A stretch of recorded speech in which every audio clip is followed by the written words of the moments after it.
Това е едно нещо, което го използвам сега за повече сигнал, защото нямаме много. Първо ще започна от радиото, защото миналите пъти не ми се получи много добре. Последен път ми се получи добре, но да. Натиснах бутона за спиране, без да искам. Да, използвам кабела на това голямото радио. Същото за повече сигнал. Колкото се може повече, до телефона ми, с който се разтривам. Обикновено сигурно го слагам тук и си гледам каквото си гледам.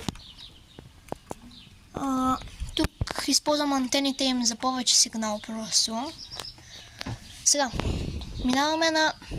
Само секунда, че нагледам и в телефона какво снимам и... Надявам се да хващам това, което трябва. Така. Тук, това е главната жица, която... Да, най-накрая сложих. Нали, преди малкото и голямото радио. Така, тук имаме тази по-тънка тел, по-малката антена, която по принцип беше само тя в началото. Но да, тук имам едно специално нещо от миналата година, като то е по принцип основата на тези растения, които работят, от тези пластмасовите растения, които се движат с слънчева енергия, благодарение на слънчевата енергия. Да, и цяло главното е тук, като сложих един контакт, използвах тел като един кабел и малка част от друг кабел, за да свържа там. Миналата година не ми се получи толкова добре, но сега го използвам за сигнал. Това също го използвам. Това зарядно също го използвам за сигнал. Сложил съм го и тук в телата. По-тъмно се вижда, не знам защо. Така са направени телефоните. Така, малко прекъсване.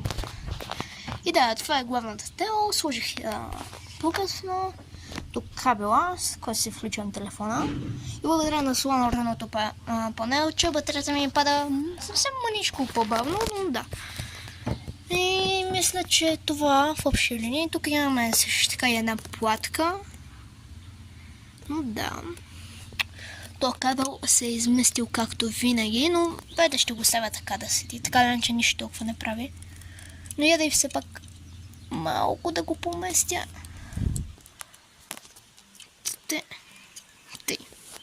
Надявам се, че става.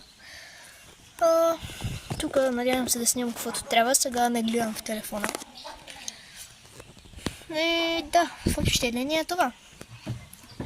Домашно приготвена станция за хващане на повече сигнал.